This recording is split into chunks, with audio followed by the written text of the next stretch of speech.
اب جب مظالم ہوئے ہیں ان مظالم کے تذکرے میں نے کیے ہیں. آپ 10-10 سال 12-12 سال پہلے کی 15-15 سال پہلے کی میرے تقریریں اٹھائیں, میزان چوک کی اٹھائیں, پارلیمنٹ کی اٹھائیں, مختلف جگہوں پہ یہی لاپتہ لوگوں کی باتیں ہم نے کی ہیں. یہی جو انہوں نے جگہ جگہ پر ناکے کیے ہیں اور ناکوں پر جو ان کے لوگ کھڑے ہیں, اور جس طرح عام شہریوں کی وہاں تذلیل و توہین ہوتی ہے, جس طرح وہ دیہاتوں میں گھستے ہیں اور دیہاتوں میں جا کر جس طرح وہ اس ماحول پر قبضہ کرتے ہیں, پھر وہاں پر جو کچھ وہ کر سکتے ہیں انسانیت کے خلاف ہوتی ہیں, یہ سب قبائل میں ہمارے ہوتا رہا ہے.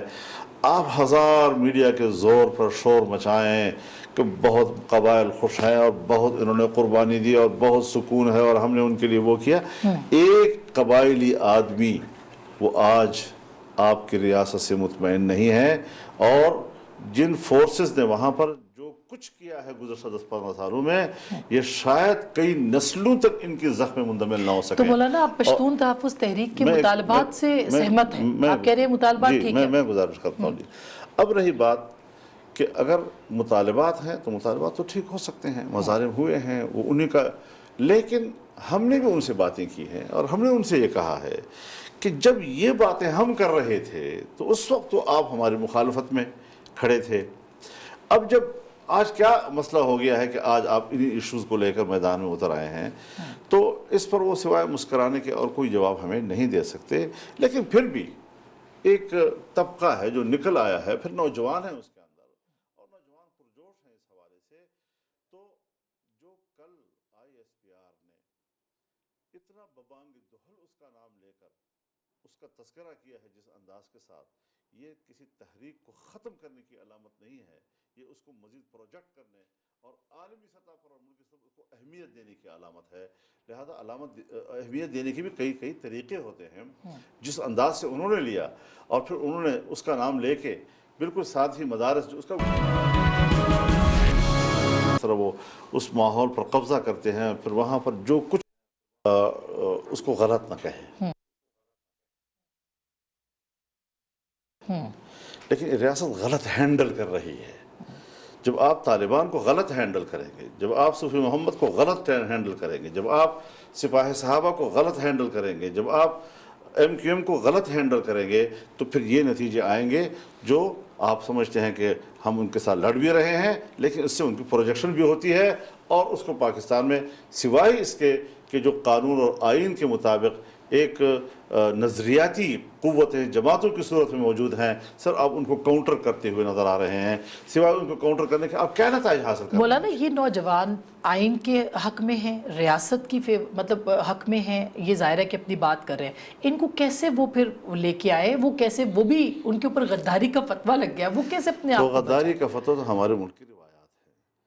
جب بھی آپ ہمارے حقوق ماریں گے اور جب ہم اپنے حقوق کے لیے اٹھیں گے, آپ ہمارے بچوں کو قتل کریں گے, آپ ہمارے خواتین کی بے حرمتی کریں گے, آپ ہمارے گھروں کو گرائیں گے, آپ ہمارے وسائل پہ قبضے کریں گے, اور پھر جب اس کے لیے کوئی قوم, کوئی علاقہ, کوئی برادری اٹھ کے کھڑی ہوگی, تو اس رد عمل کے نتیجے میں پھر آپ نے اس کو یہی خطاب دینا ہے کہ آپ تو راکے ایجنٹ ہیں, آپ کی فنڈنگ کہاں سے ہو رہی ہے.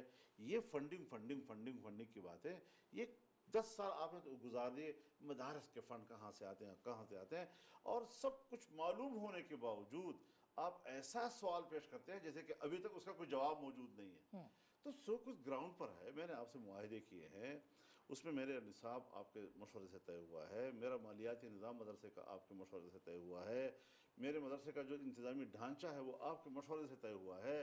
اس کو طے کرنے کے بعد معاہدہ 2005 میں ہوا ہے, اسی کی بنیاد پر رجسٹریشن کے مسائل طے ہوئے ہیں. کچھ اور اضافی باتیں آئیں تو 2010 میں ایک معاہدہ ہوا ہے. اور یہ سوال مدرسوں کا فنڈ کہاں سے آتا ہے اور کہاں سے آتا ہے, بابا آپ نے ہم سے معاہدے کر لیے ہیں, پھر یہ سوالات کیوں؟ تو یہ چیزیں جو ہیں یہ ہمارے ملک میں ایک روایتی چیزیں بن گئی ہیں, اور یہی وہ طریقہ کار ہوتے ہیں.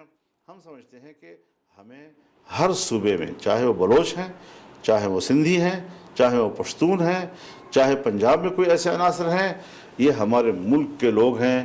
آپ ان کے رد عمل کو اعتدال پر لانے کے لیے اقدامات کریں، نہ یہ کہ آپ اس کو کسی سیاسی فورس کے مقابلے میں اس کو کاؤنٹر کرنے کے لیے استعمال کریں۔ تو آپ کے خیال میں پی ٹی ایم کا حل کیا ہو سکتا ہے؟ یعنی وہ کہتے ہیں ہم قانونی کارروائی کریں گے، ابھی تک کوئی کسی آپریشن کی بات تو نہیں ہوئی، لیکن حل کیا ہو سکتا ہے؟ قانونی کارروائی کیسے ہو سکتی ہے؟ یہ تو وہ جانتے ہوں گے کیونکہ انہوں نے کیا سوچا ہے اس آپ کے حوالے سے۔ نزدیک حل کیا ہے مولانا؟ آپ تو اس ہمارے علاقے نزدیک کو تو سیاسی جانتے حل ہونا چاہیے ہر مسئلے کا۔ میں نے تو جب طالبان کا مسئلہ تھا اس کو بھی میں پیٹتا رہا، کئی سال تک پیٹتا رہا، اور جب نوبت یہاں تک پہنچ گئی کہ انہوں نے جناب ہمیں ہی مورد نظام ٹھہرا دیا کہ شاید آپ کوئی ہمدردی رکھتے ہیں، شاید آپ ان کے ساتھ کوئی، تو اس قسم کی پوزیشن میں ہمیں لا کر تھوڑا ہمیں پسپائی بھی اختیار کرنی پڑی کہ ٹھیک ہے یہ ہم کسی کے سپورٹر نہیں ہیں، لیکن ملک میں اس طرح کی رد عمل جب دنیا میں آتے ہیں، آپ مجھے بتائیں کہ مسلح طریقے سے شریعت کا مطالبہ تو ناجائز، جرم، دہشت گردی، ریاست سے جنگ، آپ کے پاکستان کے اپنے پارلیمانی جمہوری سسٹم میں آج تک کون سی قانون سازی ہوئی ہے شریعت کے مطابق؟ ایک قانون سازی بتا دیں۔ جب آپ کا پارلیمانی سسٹم اپنی قانون سازی کی ذمہ داریاں پوری نہیں کرے گا تو کسی گوٹھے سے تو کوئی انتہا پسندی آئے گی، تو وہ تو جرم، لیکن اپنا جو آپ کا قانون اور آئین کے مطابق فریضہ و ذمہ داری بنتی ہے وہ کہاں گیا ہمارا؟ نہیں تو آئین تو سر 73 کا آئین تو اسلامی آئین ہے سر، تو اسلام کے خلاف تو کوئی قانون سازی پاکستان میں ہوئی نہیں، ہو رہی ہے، ابھی پرسوں ہوئی ہے، آپ کے سینٹ میں ہوئی ہے۔ تو اب جب آپ کے ملک میں ایسی قانون سازیاں کہ جو شریعت کے خلاف ہوتی ہے اور شریعت کے مطابق ایک قانون سازی نہیں آ رہی ہے، 1973 کے آئین کے آنے کے بعد اسلامی نظریاتی کونسل قائم ہوئی، کیونکہ قرار دیا گیا کہ اسلام پاکستان کا مملکتی مذہب ہوگا، قرآن و سنت کے مطابق قانون سازی ہوگی، اس کے خلاف کوئی قانون سازی نہیں ہوگی۔ اب یہ کہ یہاں پر تو مختلف مکاتب فکر ہیں، کس مکتب فکر کے تابع قانون سازی؟ تو اسلامی نظریاتی کونسل بنائی گئی جس میں تمام مکاتب فکر اور ان کے جید علماء کرام اور آئینی ماہرین اور قانونی ماہرین سب کا ایک مجموعہ آج سن 1973 سے لے کر 2019 تک وہ ادارہ بیٹھا ہوا ہے، تمام قوانین کھنگال دیے، تمام قوانین پر انہوں نے اپنے سفارشات مکمل کر لی ہیں، جنرل ضیاء الحق کے زمانے میں مکمل کر لی تھی، اور آج تک اس پر کوئی قانون سازی نہیں ہوئی اور نہیں ہو رہی ہے۔ تو پھر آپ کے اپنے پارلیمانی ادارے، جمہوری ادارے، آئینی ادارے جب اپنے فرض منصبی سے کوتاہی کریں گے تو اس کے رد عمل جب آئے گا وہ تو جرم کہلائے گا، لیکن آپ اپنا کردار اس پر کیا کوئی نظر ثانی نہیں کرنی ہم نے؟ مولانا آپ نے مدرسوں کے مسئلے کے اوپر کہا ہے کہ میں مزاحمت ہم کریں گے، سر بہت سارے مدرسے ایسے ہیں جن کے اندر فرقہ واریت ہوتی ہے، پڑھائی جاتی ہے، نفرت اور انسٹیگیٹ کیا جاتا ہے، نفرت کے اوپر ان کو ابھارا جاتا ہے، کیا آپ اس سے انکاری ہیں کہ ایسے مدرسے موجود نہیں ہیں؟ 30,000 مدارس کا ذکر خود انہوں نے کیا ہے، جی ہاں، 100 سے کم مدارس میں اس قسم کی تعلیم دی جاتی ہے، یہ ان کی بات ہے، میں نہیں کہہ رہا۔ 100 سے کم مدارس کے بارے میں یہ کہہ دینا کہ وہاں انتہا پسندی سکھلائی جاتی ہے، وہاں نفرت کا درس دیا جاتا ہے، وہاں تعصبات پھیلائے جاتے ہیں، ان 100 سے کم مدارس کو مبہم رکھ کر 30,000 مدارس کو کیوں مشکوک بنایا گیا؟ اور اگر آپ کے پاس ثبوت ہیں کہ 100 مدارس میں یہ حرکت ہو رہی ہے، اس کے خلاف اقدام کرنے سے تمہیں کس نے روکا ہے؟ تو نہ تو جمعیت علماء اسلام نے روکا ہے، نہ کسی اور مکتب فکر نے آپ کو روکا ہے، نہ کسی تنظیم نے روکا ہے، اور آپ مبہم لفظ استعمال کر کے 30,000 مدارس کو مشکوک بنا رہے ہیں۔ تو آپ خود سوچیں کہ یہ آپ کی جو رویے ہے، اس رویوں کے پیچھے آپ کے کوئی عزائم ہو سکتے ہیں، بلا وجہ نہیں ہو سکتے۔ حرج کیا اگر وزارت تعلیم ایک ماڈرن ایجوکیشن اس کے اندر وہ اپنی تحویل میں لے رہی ہے، وہ اس کے سسٹم کو بہتر بنا سکتی ہے؟ حضرت ان کے پاس صلاحیت ہی نہیں ہے دینی مدرسے کو چلانے کی، صلاحیت ہی نہیں ہے۔ مدرسہ بورڈ بنایا مشرف نے، جی کہاں ہے، کدھر ہے مدرسہ بورڈ، کیا حیثیت ہے اس کی؟ جی جب میرے گورنمنٹ کے پاس تربیت ہی نہیں ہے، یہ سوچ ہی نہیں ہے، یہ سنجیدگی ہی نہیں ہے، یہ اس کی ترجیحات ہی نہیں ہے، میں کیسے ایک اسٹیبلشڈ ادارے کو جو امتحانات کے حوالے سے، تعلیم و تدریس کے حوالے سے 1000 درجے آپ کے مدارس کے معیار سے بہتر ہیں. لیکن مولانا یہ تو نیشنل ایکشن پلان کا حصہ تھا، آپ نے اس کے اوپر ایگریڈ تھے جب یہ نیشنل ایکشن پلان میں کہا گیا کہ مدرسہ ریفارمز کیا میں نے اسی دن مسترد کیا جب پیش کیا گیا. میں نے ہی جھگڑا ڈالا اس میں کہ نیشنل ایکشن پلان یہ امتیازی قانون ہے مدارس کے خلاف اس کو استعمال کرنے کی، اور میں آج بھی اپنے موقف پہ قائم ہوں، اور میں آج بھی کہتا ہوں کہ نیشنل ایکشن پلان وہ مذہبی طبقے، مذہبی ادارے، تعلیمی ادارے، مدارس اور انہی کے خلاف بنائی گئی ایک امتیازی قوانین ہے، ایک پلان ہے جس کو ہم قبول اور تسلیم اب کرنے کے آپ کیا تیار کریں گے مزاحمت میں؟ کیا کر سکتے ہیں آپ ملین مارچ کر رہے ہیں، کیا کسی کو فرق پڑ رہا ہے اس سے؟ اور کیا کر سکتے ہیں آپ ان کو کر کے تو دکھائیں، کچھ کر کے تو دکھائیں ذرا. ایسا آسان نہیں ہے آسمائے، بلا وجہ سڑکوں پہ نہیں ہیں. ہم کسی ایک کاز کے تحفظ کے لیے ہے، ہم ملک میں فریق ہیں، ہمارے بغیر ہم اسٹیک ہولڈرز ہیں، ہمارے بغیر ایک طرفہ فیصلے ہوں گے تو دھجیہ پہ کہہ دیں گے لوگ اس کی. بہت سے قوانین ایسے ہیں آج تک ہوئے ہیں غیر مؤثر ہو گئے معاشرے میں، آپ کرتے رہیں، معاشرہ کو لفٹ نہیں کرائے گا. ناظرین، مولانا بہت اہم باتیں کر رہے ہیں اور بہت ظاہر ہے کہ اپنی ریزنٹمنٹ بھی شو کر رہے ہیں. میں ایک چھوٹی سی بریک لے رہی ہوں. مدرسوں کے اوپر انہوں نے صاف کہہ دیا ہے کہ ہم مزاحمت کریں گے، مزاحمت کر کے دکھائیں گے. مولانا حکومت بھی گرانا چاہتے ہیں، یہ بھی کہہ رہے ہیں. کیوں کہہ رہے ہیں؟ بریک کے بعد اس پہ بھی بات کریں گے. ہمارے ساتھ رہے گا.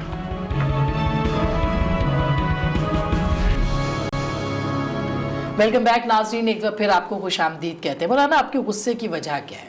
کیونکہ آپ پارلیمنٹ میں نہیں ہیں، باہر غصے میں ہیں. آپ حکومت گرانا چاہتے ہیں، تبدیلی سرکار گرانا چاہتے ہیں، کیسے گرائیں؟ اگر آپ ہمارے اتنے ایک سنجیدہ مومنٹ کو اور موقف کو اتنا سطحی لیں گے تو پھر کیسے ملک کے مسائل حل ہوں گے؟ آپ اسمبلی میں نہیں، میں تو پہلے بھی اسمبلی میں لے رہا ہوں جی. میں 90 میں بھی اسمبلی میں نہیں تھا، میں 97 میں بھی اسمبلی میں نہیں تھا. میں نے تو کوئی تحریک نہیں اٹھائی اس وقت. تو شکایتیں ہر الیکشن میں ہمیں رہی ہیں. ہم بعض دفعہ ایسا بھی ہوا کہ ہم قبول نہیں کر سکتے تھے لیکن برداشت بھی کیا ہے، بوجھ برداشت کیا ہے. چلو گاڑی چل رہی ہے تو چلنے دو. آج جو صورتحال ہے، آج صورتحال اس سے بالکل مختلف ہے. آج کی صورتحال نہ قبول کرنے کے لائق ہے اور نہ برداشت کرنے کے لائق ہے. اور اس حوالے سے 25 کو الیکشن ہوئے اور 26 کی رات ہی کو جب ابھی نتائج رک گئے تھے، سیاستدانوں کے باہمی رابطے بھی ہوئے. 26 کو انہوں نے آپس میں ملنے کا فیصلہ کیا. 27، 28، 29، 30 یہاں اسلام آباد میں سب لوگ پہنچے ہوئے تھے اور آل پارٹیز کر رہے تھے، اور سب نے بالاتفاق کہا کہ تاریخ کی بدترین دھاندلی اور اسٹیبلشمنٹ نے ننگے انداز کے ساتھ وہ دھاندلی کی اور اپنی مرضی کے نتائج ہفتہ 10 دن تک جو ہے نتیجے بدلتے رہے. ایک پاس ہو رہا ہے جی، اب فیل ہو گئے، اب جگہ اور آ گیا. کیا چیزیں، کس چیز کی ہم مثال آپ کو پیش کریں. تو پیپلز پارٹی سندھ میں حکومت بنانے کی پوزیشن میں، لیکن اس کے باوجود وہ یہاں پر بیٹھ کر لاؤڈلی کہہ رہی ہے کہ دھاندلی ہوئی ہے، بدترین دھاندلی. مسلم لیگ نون پنجاب میں لارجسٹ پارٹی کے طور پر ابھری، لیکن اس کے باوجود اس نے لاؤڈلی کہا کہ یہ دھاندلی ہوئی ہے، بدترین دھاندلی ہوئی ہے. اور اس کے علاوہ تمام سیاسی جماعتوں نے. آج حکومت میں بیٹھی ہوئی جماعتیں بھی کہہ رہی ہیں کہ دھاندلی ہوئی ہیں. حکومت میں بیٹھی ہوئی جماعتیں. تو آپ ایسی صورتحال میں بتائیں کہ پھر ہماری پیشن گوئی صحیح تھی نا، کہ جن لوگوں کے لیے آپ اتنی بڑی دھاندلی کر رہے ہیں وہ پرلے درجے کے نااہل بھی ہیں. پھر گاڑی بھی تو چلا سکیں نا. تو گاڑی آپ کی ڈوب رہی ہے، معیشت آپ کی تباہ ہو گئی ہے. عام آدمی 30,000 جو مہینے میں کماتا ہے وہ بھی آج راشن خریدنے کی پوزیشن میں نہیں رہا.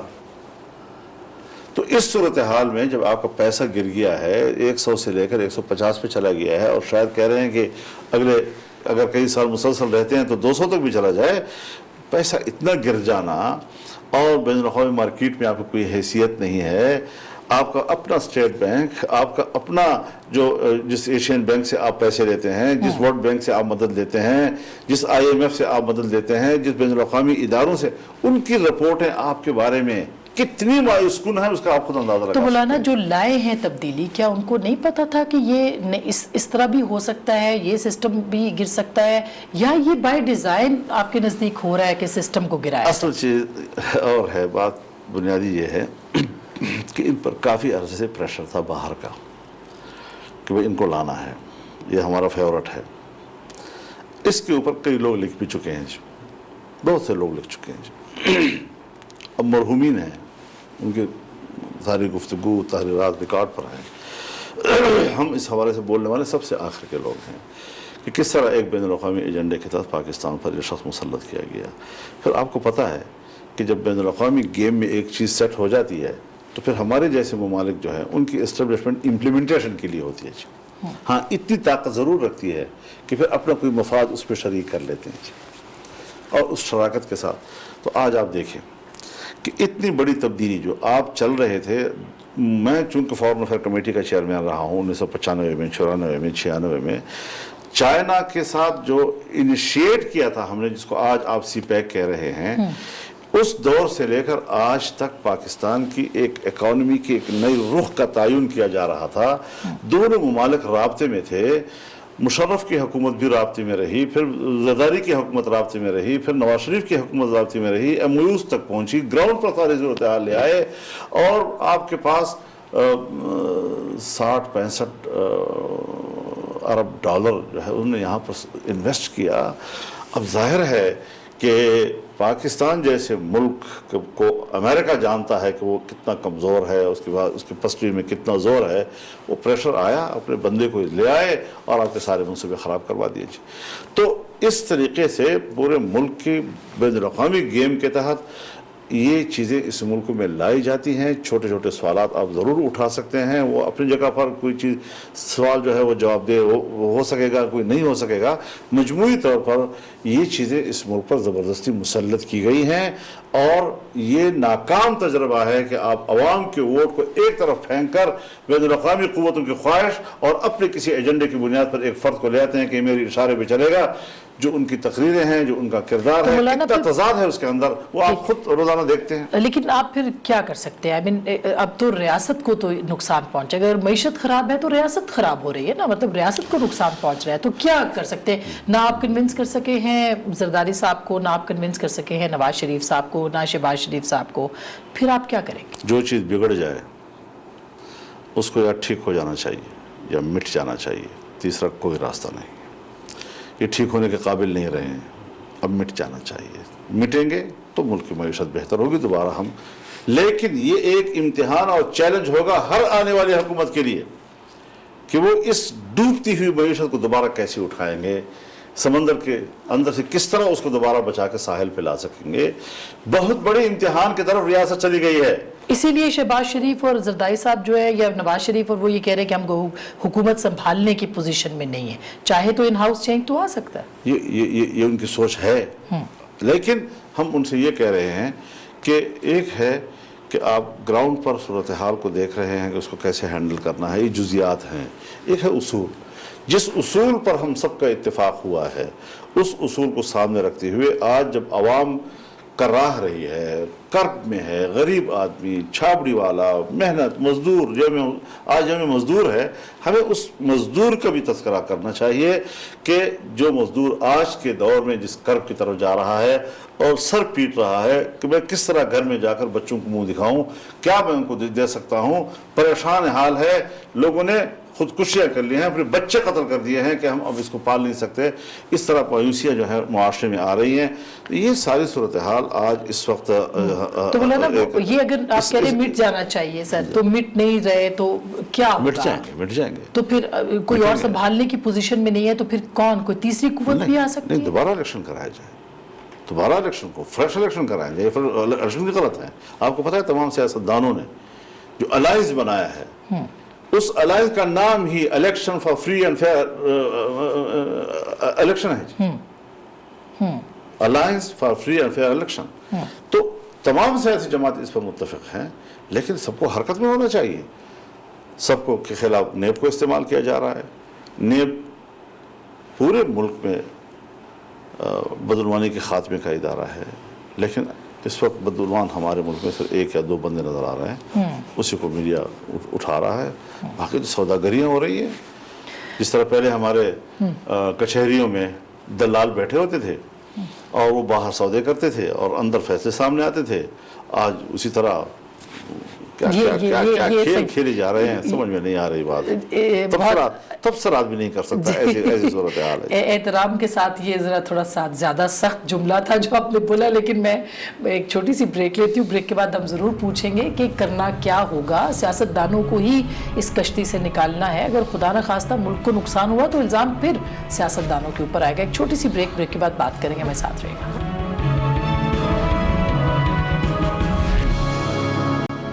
ویلکم بیک ناظرین. ہم مولانا فضل الرحمان صاحب سے بہت اہم بات کر رہے ہیں. ہم تو نہیں کر رہے، وہ اہم باتیں ہم سے کر رہے ہیں. مولانا آپ نے جیسے بھی کہا کہ ان کو جانا چاہیے، نہیں جا پا رہے جس طرح سے بھی ہے. خدا نہ خواستہ سچویشن معیشت کی جو خراب ہے، FATF کا جو دباؤ ہے، بیرونی قوتوں کا دباؤ ہے، اگر یہ سب کامیاب ہو جاتے ہیں دباؤ اور کچھ نقصان اللہ نہ کرے پہنچتا ہے تو پھر ذمہ دار تو سیاستدان ہوں گے. کیوں ذمہ دار سیاستدان ہوں گے؟ وہ قوتیں کیوں نہیں ہوں گی جو دھاندلی کر کے اس کو لائیں؟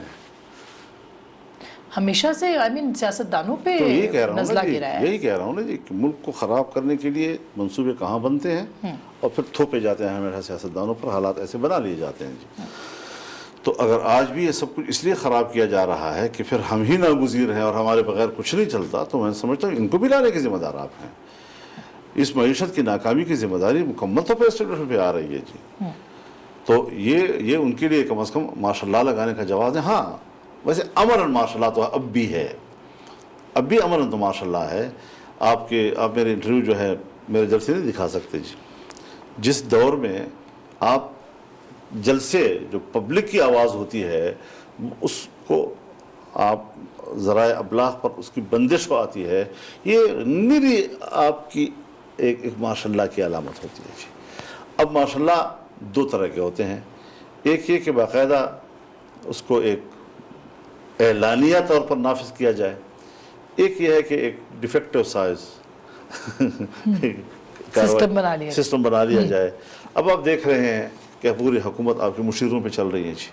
وزیر آپ کے سارے ناکام ہو گئے ہیں، ٹیکنوکریٹس پہ چل رہے، بہت لوگوں کو لایا جا رہا ہے. تو یہ وہ ساری چیزیں ہیں جو ہم کہتے تھے، نتائج سب اس کے مطابق ہی آ رہے ہیں. لہذا خدا کے لیے حقائق کو تسلیم کیا جائے اور اس پر ضد نہ کی جائے. جتنا آپ ضد کرتے جائیں گے تباہ ریاست ہی ہوتی جائے گی اور آپ ذمہ دار ہوں گے اس کے. یہ نہیں کہ کل آپ آئیں گے اور ماشاء اللہ لگا کر کہیں گے کہ اب ہم ملک کو ٹھیک کر رہے ہیں. نہیں، آپ اس کے ذمہ دار ہوں گے، برابر کے آپ ذمہ دار ہوں گے اس کے. لہذا باقاعدہ اس کے اگر آپ نگرانی کرنا چاہتے ہیں، ریاست کو بچانا چاہتے ہیں، اس کے مستقبل کو بچانا چاہتے ہیں، پبلک پہ چھوڑ دیں. جو نتیجہ آتا ہے عوام کو اس کو ووٹ کا حق ملنا چاہیے. جو نئی حکومت آئے گی وہ کیسے چلائے گی معیشت کو؟ کیا معیشت اس قابل رہ گئی ہے کہ اس کو چلائے؟ حضرت ہمیشہ پاکستان کی معیشت ہمیشہ سے ضعیف رہی ہے. یہ نہیں ہے کوئی آج ہے، لیکن سنجیدہ لوگ، سیاستدان وہ چلاتے رہے. اور آپ دیکھیں، آپ 50 کی دہائی دیکھ لیں، پھر 60 کی دہائی دیکھ لیں، اس وقت قرضوں کے ریشوز کتنی تھی، پھر اس کی ادائیگی کے ریشوز کتنی تھی. کس وقت ہمارے اندر یہ کمزوریاں آئیں کہ ہم پھر ادائیگیاں جو ہیں وہ نہیں کر سکے مدت کے اندر اور پھر برڈن ہمارے اوپر بڑھتے چلے گئے. اور آج کی صورتحال کیا ہے کہ ہم تو ادائیگی وقت کے اندر تو کیا سرے سے ادائیگی کی صلاحیت سے محروم ہو گئے ہیں.